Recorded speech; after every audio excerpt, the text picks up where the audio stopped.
लोकसभा में महिला आरक्षण बिल गिरने के बाद लगातार मातृशक्ति में आक्रोश देखा जा रहा है। कि किस तरह मातृशक्ति विपक्ष पर हावी हो रही है, विपक्ष के खिलाफ लगातार प्रदर्शन कर रही है। हर मातृशक्ति के मन में एक इच्छा थी कि अब हम संपूर्ण राजनीति करेंगे, लेकिन विपक्षी ने उनके हाथों से ये मौका छीन लिया।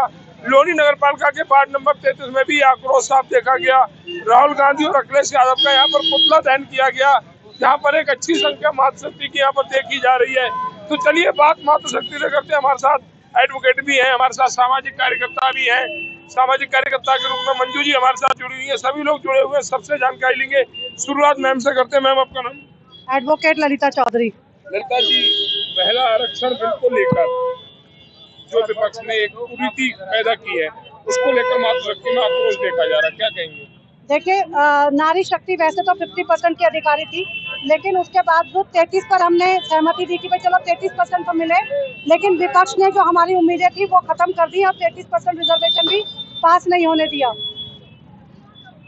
विपक्ष ने जो पास नहीं होने दी, ये उसी का जन आक्रोश है जिसको देखकर राहुल गांधी अखिलेश यादव बिल्कुल। जो हमारे जो माननीय नरेंद्र मोदी जब हमारे प्रधानमंत्री हैं, उन्होंने महिलाओं शक्ति को बढ़ाने के लिए 33% का आरक्षण जो है रखा था संसद में, लेकिन उसके लिए 2/3 बहुमत चाहिए था, लेकिन विपक्ष ने उसमें अपना बहुमत नहीं देने के कारण उसका विरोध किया और वो पास नहीं हो पाया, जिसकी वजह से महिलाओं में आक्रोश है। क्योंकि 33% रिजर्वेशन के बाद महिलाओं की भागीदारी पॉलिटिक्स के साथ साथ सभी क्षेत्रों में होती, उन्हें नौकरियों में भी और बाकी सभी चीजों में उनका 33% का रिजर्वेशन हो जाता, तो नारी शक्ति एक बहुत ही बड़े रूप में आती।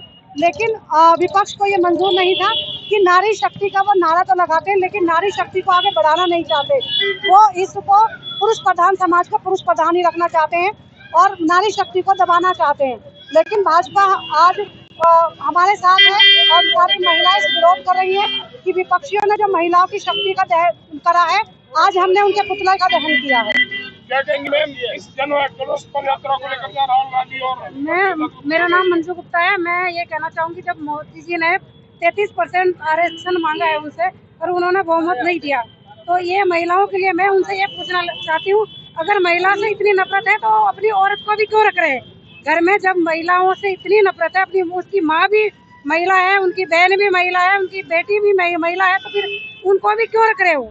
जब हमें उनको साथ लेके नहीं चलना है तभी तो उन्होंने ऐसा किया है कि बहुमत नहीं दिया हमें। लेकिन विपक्षी ने कहीं ना कहीं समर्थन भी किया है। उन्होंने कहा 543 सांसद है, उसमें से 33% महिलाओं को आप आरक्षण दीजिए, हम तैयार हैं। नहीं, ऐसा नहीं किया। अगर ऐसा वो करते तो हमें वो 33% आरक्षण के लिए वो बहुमत देते। चलिए हमारे साथ एक और समाज सेविका जुड़ी हुई है, उनसे भी जानकारी लेंगे। मैम आपका नाम? मेरा नाम तरुणा शर्मा है। तरुणा जी, आप मंच पे हमने देखा था कि आपकी एक स्पीच थी मातृशक्ति की ताकत को लेकर। 273 सांसद लोकसभा में बढ़ते, एक सांसद पे 2 करोड़ रुपए प्रति वर्ष खर्चा आता है। 500 करोड़ रुपए का खर्चा प्रति वर्ष बढ़ता, देश 2.5 लाख करोड़ का कर्जदार है। ये 500 करोड़ रुपए कहाँ से आते अगर 273 सांसद बढ़ाए जाते 33% आरक्षण को लेकर? देखिए, हम महिला 50% की अधिकारिणी है, लेकिन 50 न मांगकर हमने 33% आरक्षण की मांग की है और उसको देने में भी विपक्ष को इतनी मुसीबत आ रही है, तो वो इस बात को ध्यान करें कि ये भारत की भूमि है जहाँ पर पांडवों ने 5 गांव मांगे थे, परंतु उनकी उस बात को बिल्कुल नकार दिया गया था और उसके बाद उन्हें एक बेहद निशंस नरसंहार का सामना करना पड़ा था। तो वो भूल रहे हैं। हमें 33% आरक्षण के समर्थन दें, हमारा विरोध ना करें, नहीं तो ये भारत भूमि है और ये महिलाएं हैं, हम अपना अधिकार लेना जानते हैं और इसी आक्रोश को प्रदर्शित करने के लिए आज हमने उनके नाम का पुतला भी फूंका है, जैसे आप सबने देखा। विपक्ष 33% पर समर्थन दे रहा है 543 सांसद में, तो आप ये कैसे कह रही है समर्थन नहीं दे रहा? विपक्ष की बात आप ना करें। विपक्ष का कहना कथनी और करनी में बहुत फर्क होता है। जब उस आरक्षण को मूर्त रूप देने का समय आया, जब उस आरक्षण पे वास्तविक रूप से उसको लागू करने का समय आया, तो उन्होंने एक नई बात डाल दी कि जनगणना कराएं, सदस्यों की संख्या ना बढ़ाएं। अरे आप पहले देकर तो देखते। उस महिला के विषय में कह रहे हैं, जैसे मैं अपनी बात बताती हूँ, मैं अपने घर को संभाल के उसके बाद में राजनीति के क्षेत्र में, समाज के क्षेत्र में कार्य करने आती हूँ, तो कहीं ना कहीं मैं उनसे ज्यादा शक्ति रखती हूँ, शायद ज्यादा सशक्तिकरण के विषय में, या मैं कहूँगी मैं ज्यादा ताकतवर ना हो जाऊँ। इस बात को ध्यान में रखते हुए उन्होंने ये सारा षड्यंत्र रचा है।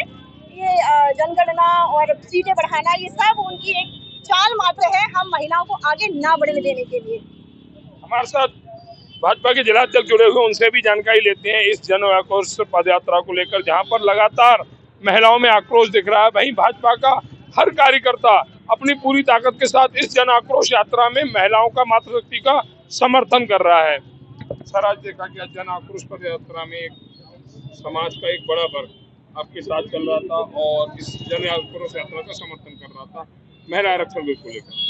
गाजियाबाद जिले के अंदर 11 मंडल हैं। हर मंडल में ये महिलाओं के द्वारा हमने जन आक्रोश रैली और पुतला दहन का काम किया है।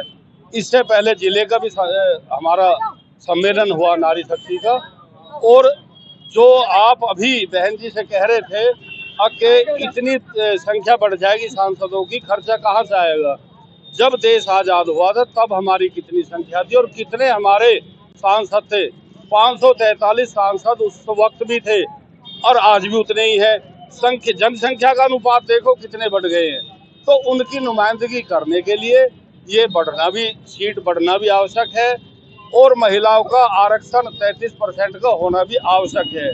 जो विपक्ष वाले शोर मचा रहे हैं, जो विपक्ष वाले ये प्रोपगंडा फैला के भ्रम फैलाने का काम कर रहे हैं, अगर हमने ये इस प्रकार से रोका, उन्होंने हमेशा इस देश की महिलाओं के साथ धोखा किया है, जिसका जवाब 2027 के चुनाव में और 2029 के चुनाव में आपको देखने को मिलेगा। अभी 4 मई में भी देख लेना और गुजरात में आपने देख लिया होगा। इसी प्रकार से इस देश के अंदर से जो विपक्षी पार्टी है, तुष्टीकरण की राजनीति के कारण सब अपने घर बैठने काम करेंगी। भारतीय जनता पार्टी महिलाओं के सम्मान में, हर महिला के सम्मान के लिए तत्पर खड़ी हुई है। हम सब तत्पर खड़े हुए हैं। हमारी मातृशक्ति हो या कोई भी हो, सब एक साथ एकजुट होकर काम कर रहे हैं और काम करेंगे। जिलाध्यक्ष जी, एक बहुत बड़ा सवाल है कि आज बलरामनगर मंडल का और महिला का कार्यक्रम था, लेकिन इसमें 50 महिलाएं उपस्थित नहीं हो सकी, क्या कारण है? ये मंडल का कार्यक्रम था, एक जो DLF है इसके अंदर था और जितनी मातृशक्ति आई है पर्याप्त संख्या में आई है। अभी हमारे लगातार कार्यक्रम चल रहे हैं। ऐसा नहीं है कि संख्या बल कम था। जितने कार्यकर्ता आ गए, हर रोज हम कार्यक्रम कर रहे हैं। दिन में 4 कार्यक्रम कम से कम हमें करने पड़ रहे हैं और हम बराबर कर रहे हैं। सुबह में 2 स्कूलों में भी गया हूँ, इंटर कॉलेजों में, वहाँ भी मातृशक्ति से बात करिए। यहाँ भी मातृशक्ति आई है और ये 50 गिनती की नहीं है, ये 50 5000 के बराबर है। ये 50 कम नहीं है, ये एक वो महिला है जो 1-1000 पे बात रखने का मादा रखती है, वो मातृशक्ति है। सर, बिल्कुल लेकर पुतला दहन किया गया जी। आपका वार्ड है ये, लेकिन हम दावे के साथ कह सकते हैं कि जो संख्या बल है वो काफी कम है। इस पर क्या कहेंगे? हमारी जो संख्या है और मातृशक्ति ने इतना मजबूत प्रदर्शन किया है, इतना मजबूत पैदल यात्रा निकाली है, इतना मजबूत जो हम पुतला दहन का जो कार्यक्रम हो गया, और इस कार्यक्रम की जो गूंज है, ये गूंज आपके गाजियाबाद और पूरे उत्तर प्रदेश के अंत के लास्ट तक आपको सुनाई देगी। इतना मजबूत कार्यक्रम है आज का। एक सवाल और है, लगभग 4000 करोड़ रुपया प्रति वर्ष खर्च करना पड़ता है सांसदों पर। सांसदों की संख्या बता रहा हूँ, 250 275 सांसद बनने के बाद 500 करोड़ रुपया सांसदों पर और खर्च करना पड़ेगा। 2.5 लाख करोड़ का कर्ज है भारत पर। अगर ये पैसा आएगा कहाँ से? सारी व्यवस्था इसी समाज से, इन्हीं लोगों से होगा। और ये जो सांसद और जो सीटें बढ़ेंगी तो किसके लिए बढ़ेगी? इसी समाज के लिए बढ़ेगी। कहीं ना कहीं शासन की जब सीटें बढ़ती है तो सुविधाएं और उनकी जो समाज से लेके और अंत तक की जो चिंता है, उन विषयों को रखने के लिए सांसद और प्रतिनिधि का होना मेरे लिए बहुत महत्वपूर्ण है। इसलिए सीटें बढ़ना का मैं पुरजोर समर्थन करता हूं और ये बढ़ना ही चाहिए। 543 सीटों पर महिलाओं को 33% आरक्षण क्यों नहीं? इसी आरक्षण पे तो हम आंदोलन कर रहे हैं। 543 सीटों पर महिलाओं को 33% क्यों नहीं? 800 850 सीटों पर क्यों? 543 पर क्यों नहीं? 543 पर भी होगा और 800 सीटों पर भी होगा। मैं दोनों के पक्ष में हूँ कि 33% आरक्षण जब 2023 में घोषित कर दिया हमारे यशस्वी, इसके लिए विपक्ष समर्थन दे रहा है आपको। 2023 के अध्यादेश पर विपक्ष आपको समर्थन दे रहा है, लेकिन आपकी सरकार वो अध्यादेश लागू नहीं कर रही। भाई, पहले क्या हुआ नहीं हुआ, लेकिन आज हमारे जो यशस्वी प्रधानमंत्री मोदी जी ने एक मजबूत इसके कहा है और जिन्होंने जो विरोध किया है और आने वाले इस विरोध का महिला शक्ति का जो अपमान किया है, मुझे लगता है कि सत्ता से विमुख हो जाएगा विपक्ष। तो इस तरह देखा गया कि भाजपा द्वारा पुतला दहन भी किया गया, लेकिन पत्रकारों के सवालों के जवाब किसी के पास नहीं थे। जवाब मांगा, 2.5 लाख करोड़ का कर्जदार है भारत, 500 करोड़ की व्यवस्था कैसे करेगा, उसका कोई जवाब किसी के पास नहीं है। एक भैया कुछ और बोल रहे थे, आपका नाम क्या है? रविंद्र फैसला। रविंद्र फैसला जी कहाँ रहते हैं? फैसला जी DLF में रहते हैं। आप सड़कों के लिए कुछ बोल रहे थे। 4 साल हो गया, धूल देख लो कि बोल रहे कि प्रदूषण नहीं है, प्रदूषण नहीं। यहाँ पे देखो प्रदूषण कितना, पानी देखो, अभी 2 बार बूंद गिरे, सारे चारों तरफ निकलने का रास्ता नहीं है, इधर भी नहीं है। यहाँ पे यहाँ के नेता, सब नेता आके चले जाते, बोलो रिबन कट रहा है, रोज रिबन कटता है। कहाँ पे मैडम? DLF में देख लो। नहीं, नया कब से बढ़ रहा है? हम 4 साल से देख रहे हैं। तो आप चाहते हैं जनप्रतिनिधि द्वारा यहाँ का सड़क निर्माण दुरुस्त किया जाए? यहाँ तो MLA सांसद यहाँ होना ही नहीं चाहिए, इससे तो लोग इकट्ठा पैसा करके बना सकते हैं इसे। तो ये कहना भैया का, एक तरफ महिला शक्ति बड़े हुए सांसदों की मांग कर रही है, दूसरी तरफ जो जनता है वो कहती है सांसद और विधायक होने ही नहीं चाहिए, जनप्रतिनिधि होने ही नहीं चाहिए। आखिर आपका क्या कहना है?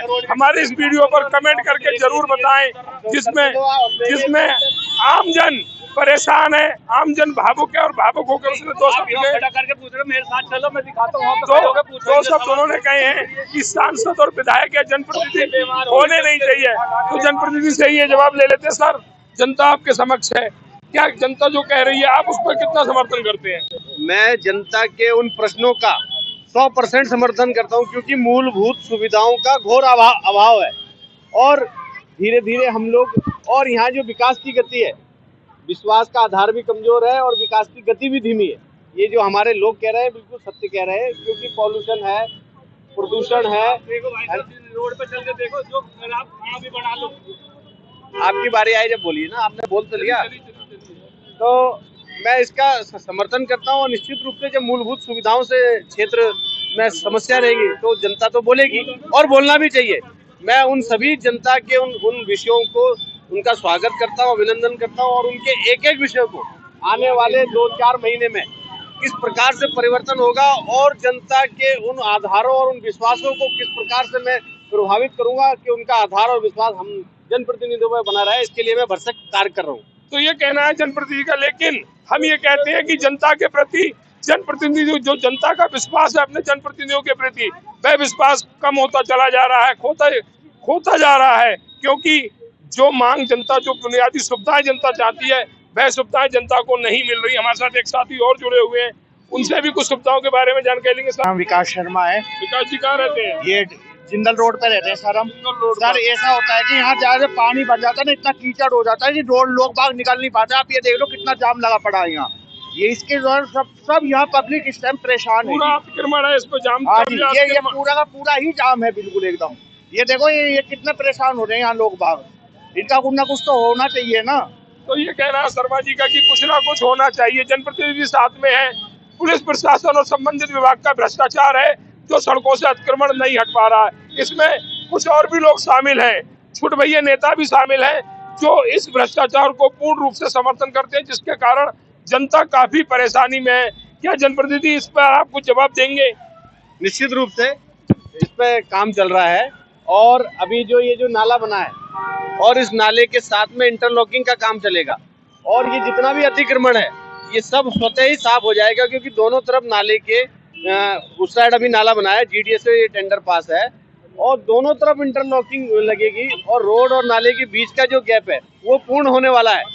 अभी सीवर का काम चल रहा है, इसलिए इस नाले का काम कंप्लीट हो चुका है, लेकिन अभी इंटरलॉकिंग का काम सीवर की वजह से नहीं हो पा रहा। सामने दिख रहा है ये जूस की दुकान है, इसने नाले पर जमा रखी है। आखिर आप लोग क्या करते हैं? अगर इस जूस की अकेली जूस की दुकान की बात कर रहा हूँ, अगर लंबी बात करूँ तो काफी लंबी बात जाएगी। ये जूस की दुकान भी अपने कार्य क्षेत्र में कार्य नहीं कर रही है। मैंने इस जूस की दुकान पर भी 2-3 बार इसका अतिक्रमण को हटाया है, और अगर फिर भी अगर व्यापारी नहीं मान रहा है तो आने वाले समय में निश्चित रूप से इनको समूचा ये जो अतिक्रमण है इसको हटाने का मैं भरसक प्रयास करूँगा।